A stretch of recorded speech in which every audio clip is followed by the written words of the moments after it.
أشهد أن لا إله إلا الله وأشهد أن محمدا عبده ورسوله. اللهم صل وسلم على محمد وعلى آله وصحبه ومن تبعهم بإحسان إلى يوم الدين. وبعد. قال تعالى: يا الذين آمنوا اتقوا الله حق تقاته ولا تموتن إلا وأنتم مسلمون. يا أيها الناس اتقوا ربكم الذي خلقكم من نفس واحدة وخلق منها زوجها وبث منهما رجالا كثيرا ونساء. اتقوا الله الذي تساءلون به والأرحام إن الله كان عليكم رقيبا. يا أيها الذين آمنوا اتقوا الله وقولوا قولا سديدا يصلح لكم أعمالكم ويغفر لكم ذنوبكم ومن يطع الله ورسوله فقد فاز فوزا عظيما. قال رسول الله صلى الله عليه وسلم: فإن أحسن الكلام كلام الله وخير الهدي هدي محمد صلى الله عليه وسلم وشر الأمور محدثاتها فإن كل محدثة بدعة وكل بدعة ضلالة وكل ضلالة في النار. Yang terhormat dan semoga senantiasa dirahmati Allah Taala. Mari kita senantiasa bersyukur kepada Allah Taala atas nikmat yang Allah Taala berikan, nikmat berupa kesehatan, nikmat berupa keamanan, nikmat berupa kemudahan, termasuk nikmat yang paling besar yang Allah Taala berikan kepada kita berupa keimanan. Yang dengan nikmat iman ini kita bisa menggunakan nikmat-nikmat yang Allah Taala berikan dalam ketaatan. Dan masih terkait dengan bab tentang orang-orang yang sakit. Qala al-muallif rahimahullah ta'ala Muhammad bin Ismail al-Mudhari haddatsana Ismail haddatsani Malik an Hisham bin Urwah عن أبيه عن عائشة رضي الله عنها أنها قالت: لما قدم رسول الله صلى الله عليه وسلم بوئك أبو بكر وبلال قالت: فنظرت عليهما فقلت: يا أبتي كيف تجدك ويا بلال كيف تجد؟ قالت: وكان أبو بكر إذا أخذته الحمى يقول: كل امرئ مصبح في أهله والموت أدنى بانزلاق نحره. وكان بلال إذا تقرئ عنه يرفع أخيرته فيقول: ألا ليت شئري أبيتن ليلة بواد وقولي إدخل وجليل وهل عرض يوما مياه مدينة وهل تبدون لي شامة وطفيل.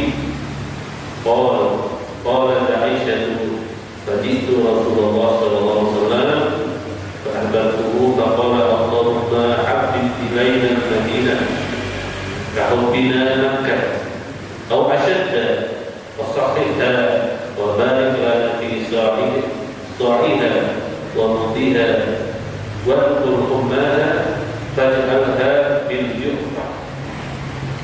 Menceritakan kepada kami kata Muhammad bin Ismail al-Bukhari itu Ismail tadi berkata kepada Malik an Hisham bin Urwah, dari Hisham bin Urwah ini berarti anaknya Urwah bin Zubair. Hisham ada Abdullah bin Zubair, kemudian ada Urwah bin Zubair. Hisham bin Urwah bin Zubair an Nabi, dari ayat ini berarti dari Urwah. Dan Aisyah ini masih ada hubungan keluarga karena Aisyah punya saudara Asma lain ibu, tapi sama-sama ayahnya itu Abu Bakar.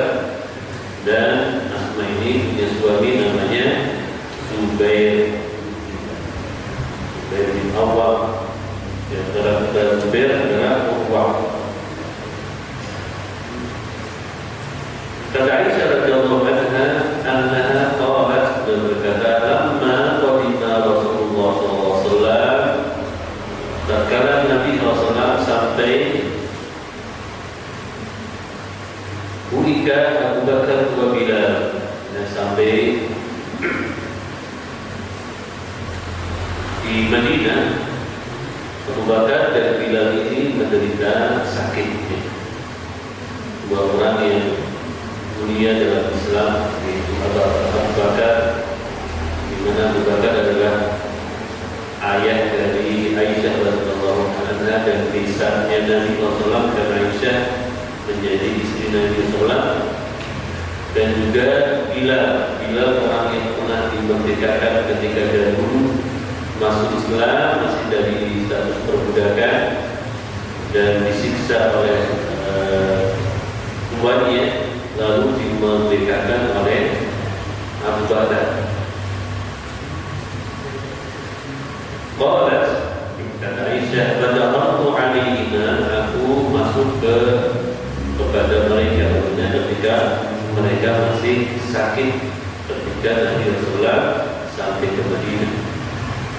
Qultu, kemudian aku berkata kepada Aisyah, ya abati kaifa tajiduka, wahai ayahku, bagaimana keadaanmu? Ini seperti yang sudah disampaikan kepada Hasan sebelumnya, ketika ada orang sakit kita menanyakan keadaan.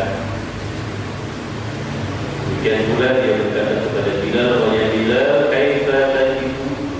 kaifa tajidu, bagaimana keadaanmu? Wakana Abu Bakar, dan Abu Bakar, idza wada'ul umma, apabila menimpa kepada beliau al-umma itu maaf ya, maka Abu Bakar ini berkata, kullu rijin musabbahun bi ahlihi wal mawdu adna min sirati nahlihi. Setiap orang, kata Abu Bakar radhiyallahu ta'ala, bertanggung jawab terhadap keluarganya, dan kematian itu lebih dekat daripada tali sendal. Ini perkataan yang indah dari Abu Bakar, dari keimanan yang ada pada beliau.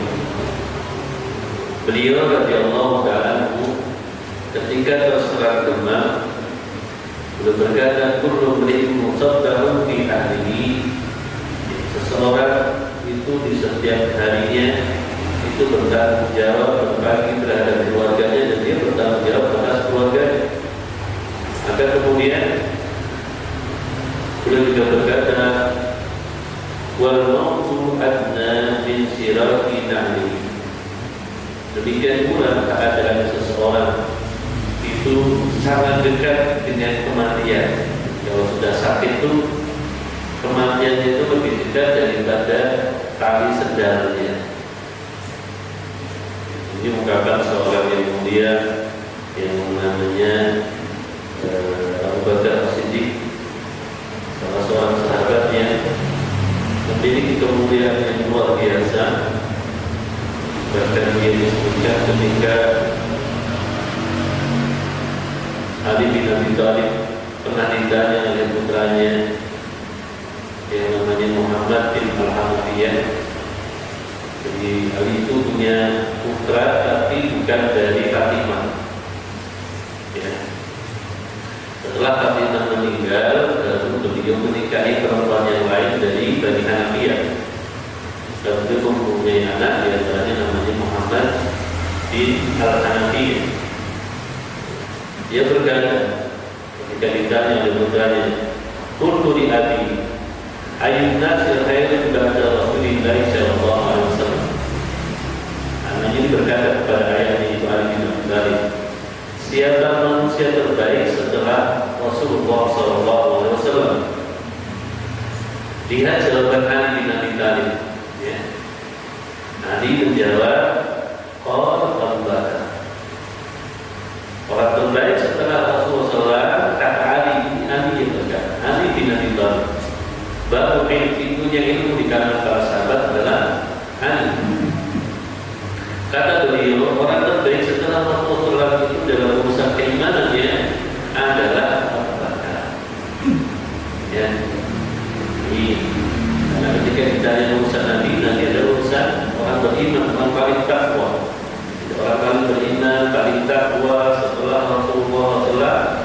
itu adalah Abu Bakar,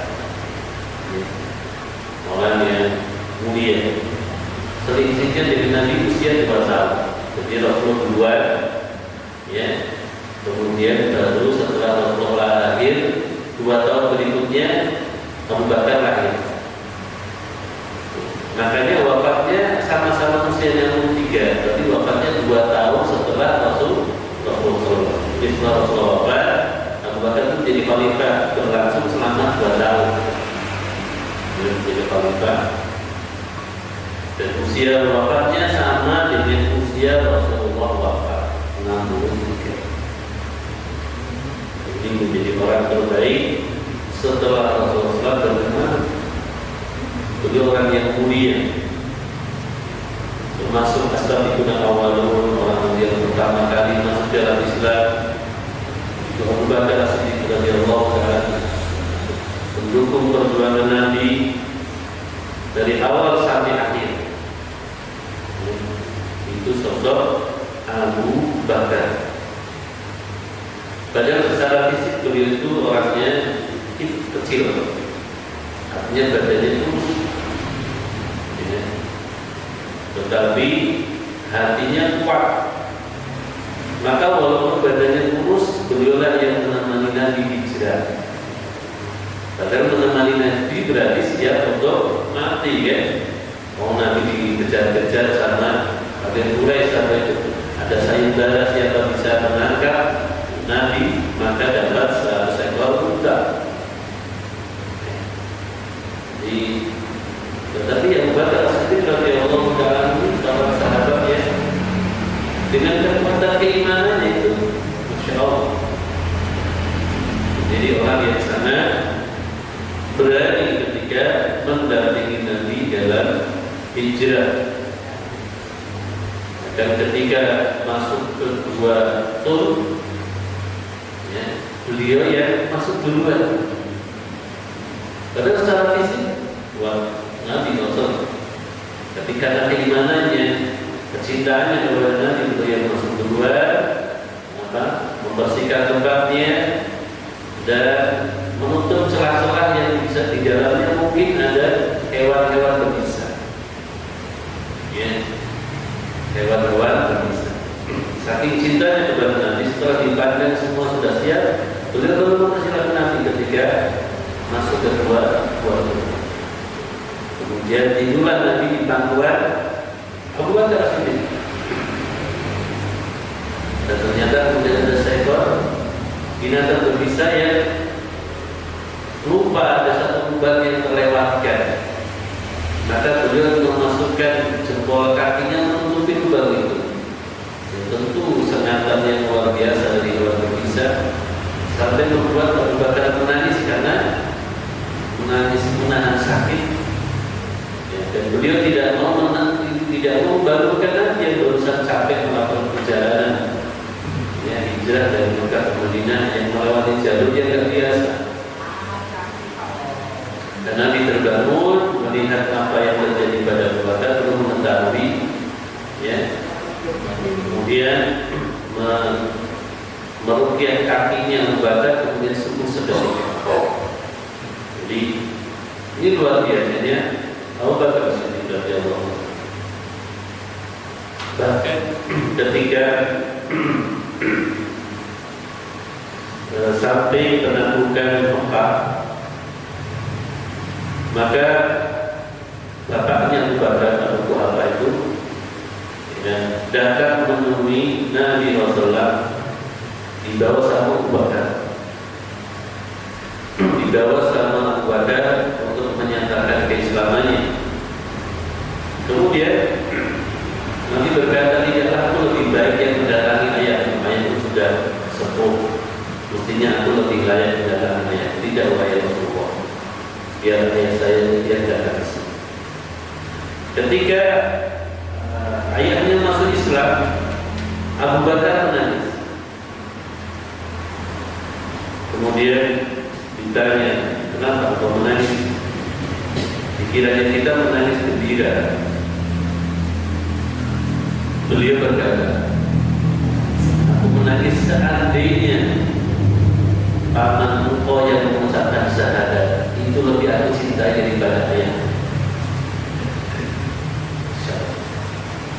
Kecintaannya kepada Nabi SAW sampai berkata, seandainya yang mengucapkan syahadat tadi adalah pamanmu, lebih aku cintai daripada ayah. Kecintaan luar biasa dari Abu Bakar As-Siddiq radhiyallahu anhu. Cintanya kepada Nabi, ya, ayahnya masuk Islam tentu kan bahagia, sangat bahagia. Tapi kata dia, kalaulah pamannya Abu Thalib masuk Islam, mengucapkan syahadat, lebih beliau cintai daripada keislaman ayahnya. Itulah Abu Bakar, orang yang layak ketika Ali bin Abi Thalib berkata ketika ditanya siapa yang terbaik setelah Rasulullah, dia Abu Bakar. Abu Bakar itu orang yang tidak ada duanya dalam beriman kepada Allah Ta'ala setelah Rasulullah SAW. Makanya ucapannya dari ketika sakit memberikan pelajaran kepada kita bahwa sakit itu sudah dekat dengan kematian, lebih dekat daripada dia dengan tali sandalnya. Maka artinya orang yang sakit semakin dekat dengan Allah SWT. Maka dia banyak berdoa, banyak mengingatkan kehidupannya selama dia sehat, sehingga banyak bertaubat kepada Allah Subhanahu wa Ta'ala. Itulah maksudnya yang dilakukan orang yang sakit. Kemudian Ali ditanya kepada oleh putra Muhammad bin Al-Hanafiyah. Kemudian siapa lagi? Qala thumma Umar. Kemudian setelah Abu Bakar yang terbaik itu ya Umar bin Khattab radhiyallahu anhu. Wa khashitu ayyakuna Utsman. Aku khawatir bila dia akan menjadi Utsman setelah itu. Aku khawatir, kata anak ini, jangan-jangan kalau nanti saya nanya lagi siapa lagi, tentu ayahku akan menjawab Utsman bin Affan. Kemudian dia langsung berkata, "Tsumma anta, apakah setelah itu adalah engkau?" Maksudnya ayah Ali bin Abi Thalib setelah Umar bin Khattab. Qala ma illa rajulun minal muslimin. Ali bin Abi Thalib berkata, saya ini hanyalah seorang laki-laki dari kalangan orang-orang muslim. Kerendahan hatinya beliau ketika anaknya bertanya, mungkin setelah Umar, tidak, saya ini hanya seorang laki-laki di kalangan kaum muslim. Setelah Abu Bakar, Umar, Utsman, kemudian Ali. Kemudian itulah tuntutan ulama Rasyid itu memang dari yang terbaik. Abu Bakar, namun saya sepakat, Ali sepakat ketika Abu Bakar menjadi khalifah, sepakat mendukung perjuangannya.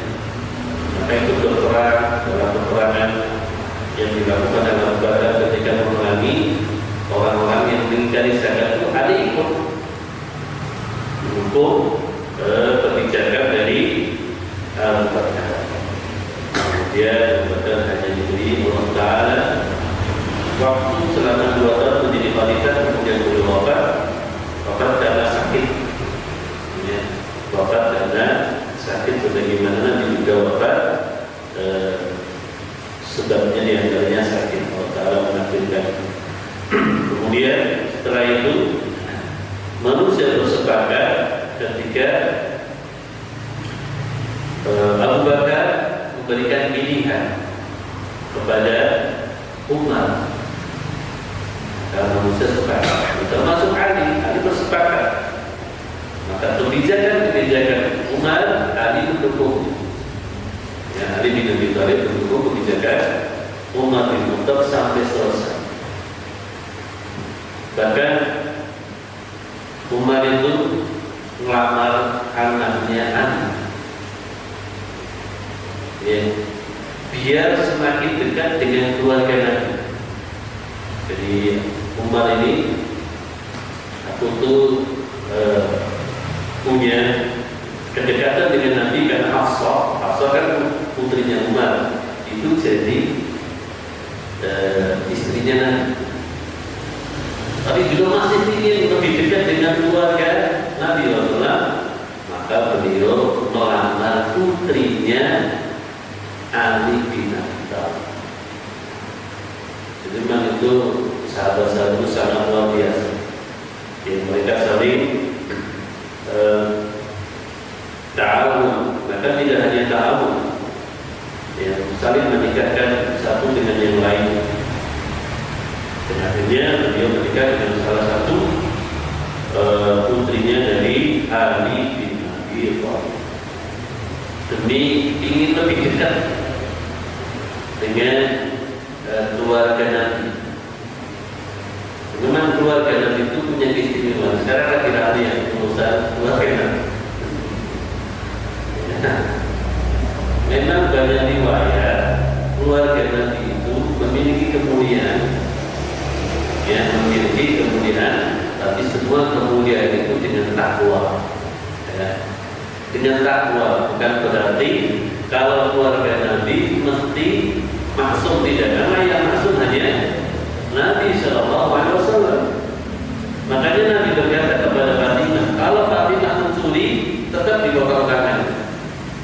Ya, padahal Fatimah adalah ahli bait paling dekat dengan Nabi. Kalau Fatimah mencuri, dipotong aman. Jadi tidak ada perlakuan istimewa kepada keluarga Nabi dalam melaksanakan syariat sama, sholat yang sama, sholat yang sama dengan sholatnya kaum muslimin, ibadahnya mestinya sama dengan ibadah yang dilakukan kaum muslimin, tidak ada beda. Yang beda mereka nggak boleh makan sedekah. Ya, jadi orang-orang yang dia adalah keturunan Nabi nggak boleh makan sedekah. Ini jenengan boleh. Jenengan kalau nggak mampu dikasih sedekah ditompo, jenengan tidak haram. Tapi kalau keluarga Nabi nggak boleh. Maka jenengan kalau tahu ada keluarga Nabi, jangan ngomong sedekah bukan jenengan itu. Yang boleh dikasih apa? Hadiah. Karena sedekah itu apa? Tutahhiru. Sedekah itu pensuci harta, mensucikan harta. Jadi jangan kita kasihkan kepada keluarga Nabi dari harta untuk mensucikan, dipakai hadiah. Maka kalau keluarga Nabi juga nggak menerima sedekah. Jadi kalau ada keluarga Nabi kok menerima sedekah, jangan bukan keluarga Nabi. Keluarga Nabi di sini sedekah sama membuat itu keluarga Nabi. Nggak menjaga muka. Apa itu muka? Menghormatkan sebagai keluarga Nabi. Kemudian jalur-jalur yang apa keluarga Nabi jalur-jalur. Ya, karena kan tidak ada urusan keluarga. Kalau memang dia keluarga Nabi, kita muliakan. Kalau ada orang satu beriman, orang biasa satu beriman keluarga Nabi, kita lebih muliakan yang satu ini. Sama-sama keimanannya. Tapi kalau kemudian orang umum lebih bertakwa, ya lebih kita muliakan. Rabbakum indallahi atqakum. Jadi kalau sama-sama keimanannya, kita memuliakan keluarga Nabi Sallallahu Alaihi Wasallam. Menjadi Imam Malik itu pernah punya masalah yang urusan dunia kan tidak aja. Punya masalah dengan keluarga Nabi. Dia dunia. Maka Imam Malik tidak mau melanjutkan masalah itu. Ya, kenapa? Karena apa? Takdirnya kepada Nabi Sallallahu. Khawatir nanti ketemu di akhirat masalah. Khawatir ketemu di akhirat jadi masalah. Jadi istilahnya beliau ngarah kepada ya kalau itu keluarga nanti sekarang kelahiran itu jadi keturunan nanti nomor ngaku-ngaku yang bisa kita ya.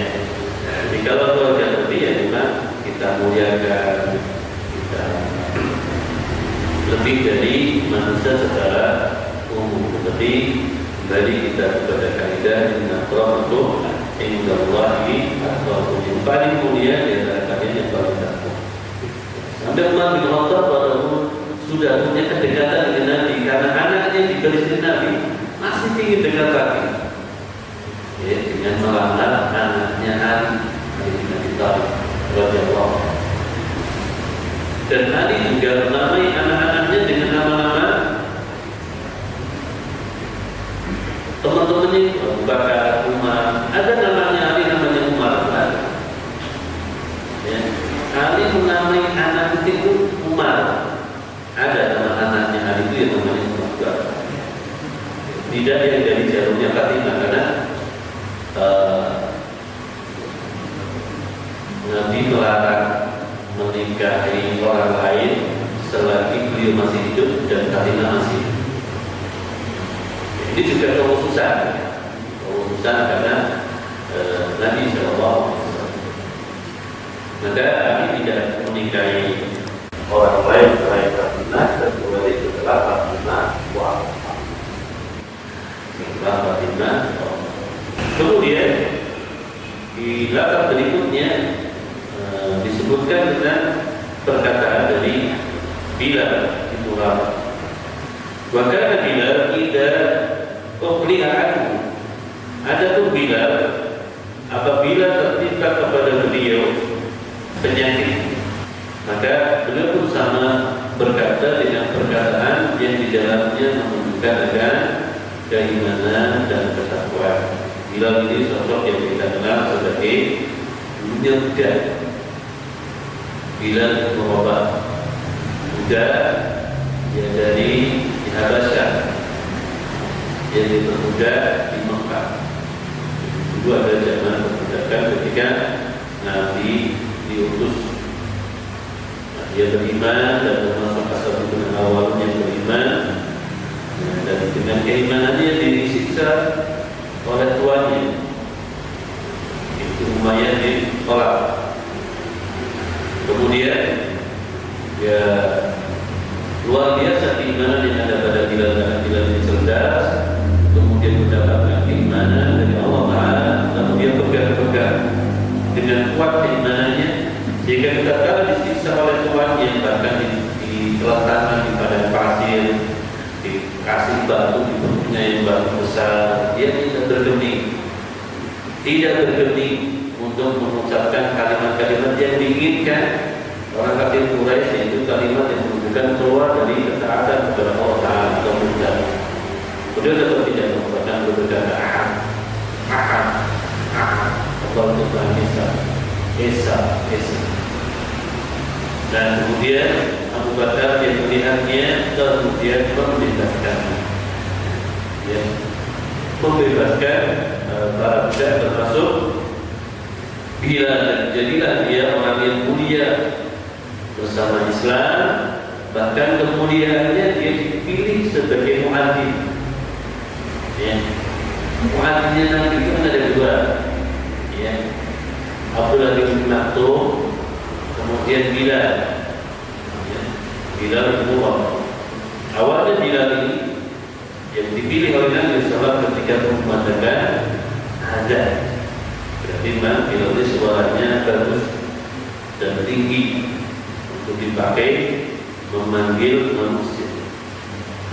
Ketakwaannya kepada Allah Ta'ala yang luar biasa. Tidak.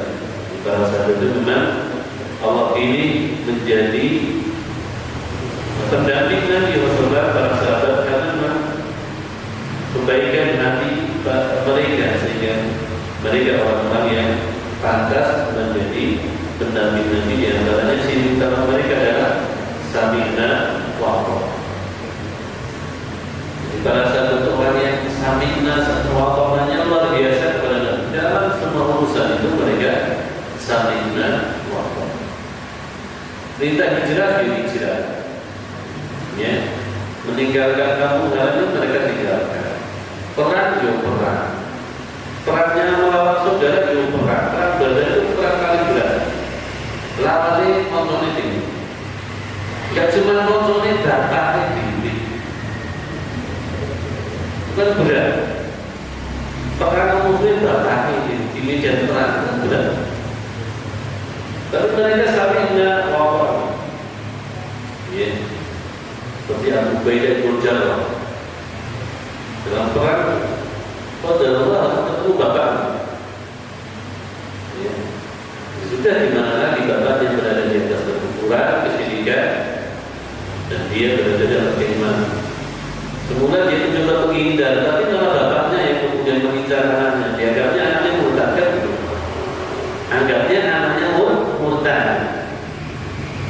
Tidak memeluk agama nenek moyang mereka. Itulah perang yang luar biasa, itu perang Badar. Tapi sahabat Samina wa sahabat itu dulu punya kebiasaan minum khamr. Seperti panjenengan minum teh. Itu biasa. Nah, ketika Nabi memerintahkan kepada mereka menjauhi, mereka mulai menjauhi. Jangan dekat-dekat waktu sholat dalam keadaan mabuk. Karena pelarangan khamr itu tidak langsung.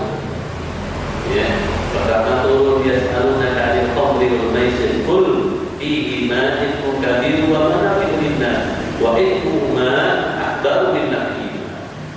Mereka bertanya tentang khamr. Katakan khamr itu ada kebaikan dan keburukannya. Kebaikannya buat apa? Buat anak-anak begitu. Katanya orang yang minum khamr buat anak-anak. Makanya di daerah dingin khamr itu laku. Ya kan? Untuk apa? Penahanan badan. Tetapi kata Nabi, walaupun ada manfaatnya, kerusakannya lebih banyak. Kalau orang mabuk bisa membunuh, bisa berzina dan yang lain. Ya, bisa melakukan hal-hal yang zalim jadi besar. Ya, itu belum dilarang. Mereka jadi tahu kerusakannya. Belum ya yang tadi la taqrabu sholata wa antum suqara. Hai orang-orang beriman, jangan dekat-dekat waktu sholat sedangkan kamu dalam keadaan mabuk. Ya, nanti motor kuliah pagi itu tidak bisa selesai. La mata dulu la mata dulu karena mabuk. Ya, maka mereka mulai makin jauh. Begitu sudah siap, innamal khamru wal maisir wal ansab wal aslam rijzun min amal syaitan. Ini perbuatan najis haram. Nah, setelah turun ayat ini, mereka yang biasa minum khamr, loh khamrnya di Madinah itu, kalau di kita kan paling satu seloki, teman-teman. Bahasa tempat minumnya kan seloki betul. Istilahnya orang punya persediaan paling gedul ya. Satu botol itu paling di rumah 1-2 gitu. Di sana itu satu pola. Zaman itu satu pola. Buktinya apa? Begitu ayat itu turun, maka Madinah itu terkena banjir hamil. Jadi hamil yang ada di dalam rumah mereka dikeluarin semua karena sudah dilarang. Ya, jadi sampai banjir. Karena kali satu seloki kan bukan banjir. Itu satu pola, ada yang menyimpan satu pola dalam tempat-tempat yang besar.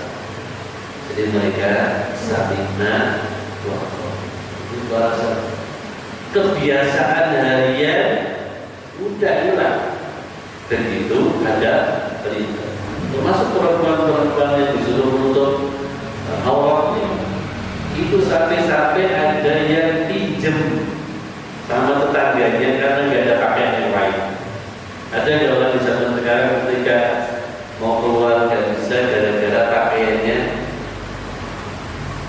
habis. Nggak ada. Setiap orang punya pakaian satu lemari.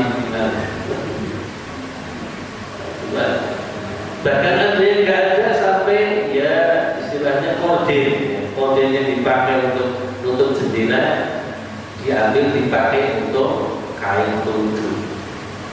Itu mereka samikna wa. Pada perintah-perintah Allah Taala mereka samikna.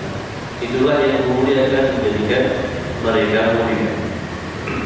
Dan kita menjadi mulia juga dengan sebab samikna wa. Ketika ada perintah itu, ya saya dengar, saya taat. Ini menjadi hal yang sangat penting.